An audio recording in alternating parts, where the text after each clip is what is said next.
It's not telling me what to do, but they're going to be involved.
I brought a friend of yours, Brett Bear. He's here. Brett, how you doing? How are you? What will make a success of this summit today? I can't tell you that. I don't know. It's there's nothing set in stone. I want certain things. I want to see a ceasefire. This is not to do with Europe. Europe's not telling me what to do. But they're going to be involved in the process, obviously, as will Zelensky. But I want to see a ceasefire rapidly. I don't know if it's going to be today, but I'm not going to be happy if it's not today. Everyone said it can't be today, but I'm just saying I want the killing to stop. I'm in this to stop the killing. You know, we're not putting up any money. We're making money. They're buying our weapons, and we're sending them to NATO, and NATO's sending us big, beautiful checks. But that I don't care about that. I care about it was a big factor when Biden spent $350 billion and got nothing. But what I do care about is they lost last week 7,011 people were lost, almost all soldiers. 36 people in a town which got hit by a missile, but over 7,000 soldiers. It's crazy. Could you describe a little bit, Mr. President, because I know you've had a lot of phone calls with President Putin. What's the difference in a face-to-face, in-person meeting? Look, he's a smart guy, been doing it for a long time, but so have I. Been doing it for a long time. And here we are, we're president. That was much more difficult than what I'm doing today, believe me. So we get along.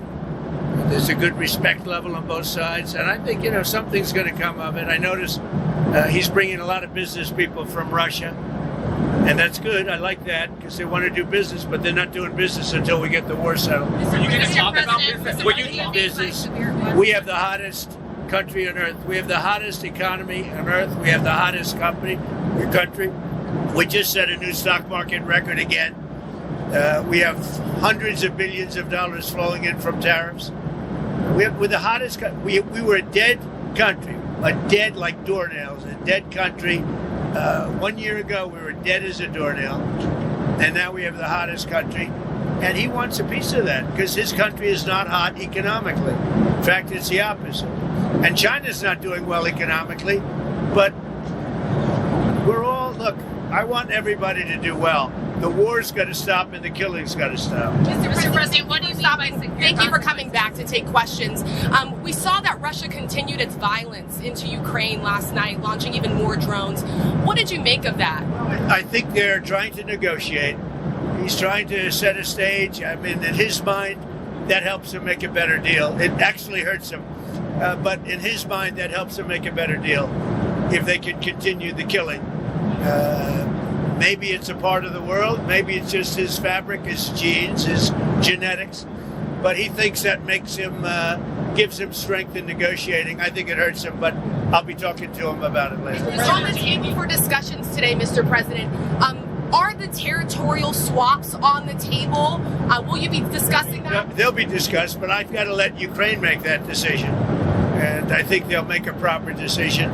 But I'm not here to negotiate for Ukraine. I'm here to get them at a table. And I think you have two sides. Look, Vladimir Putin wanted to take all of Ukraine. If I wasn't president, he would right now be taking all of Ukraine. But he's not going to do it. Mr. President, what did you mean? Just one thing. What about the possibility of the United States providing security guarantees to Ukraine? Maybe. Along with Europe and other countries. Not in the form of NATO, because that's not going to, there are certain things that aren't going to happen. But, along with Europe, there's a possibility of that. Mr. President, the number of business people that President Putin is bringing along, is that something that you want to discuss with President Putin at this meeting? If we make progress, I would discuss it, because that's one of the things that they would like. They'd like to get a piece of what I built in terms of the economy. Just so you know, we were a dead country with our economy. He wouldn't be interested. He wouldn't have been interested a year ago with the Biden economy. But he is interested in the Trump economy because wait till you see when those factories start opening up.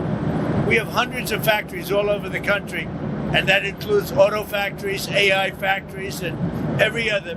They're all coming in because they want to beat the tariffs. Because if they open here, they don't have to pay tariffs. If they don't open here, they have to pay, in some cases, 200%, 300%.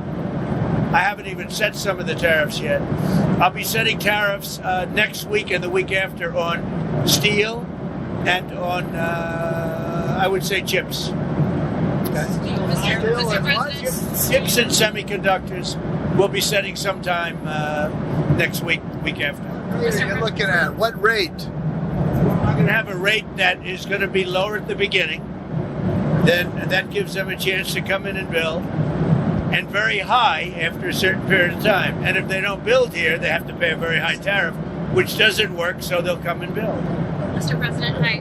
You had said earlier... Is he over there? Isn't he a general? He's nice. He's helping me out. He's a very nice, he's one of the few nice ones, actually. You had said earlier this week that Putin would face severe consequences if you get the sense from him that he's not interested. What do you mean by that? Economically severe. Yes, it will be very severe. I'm not doing this for my health, okay? I don't need it.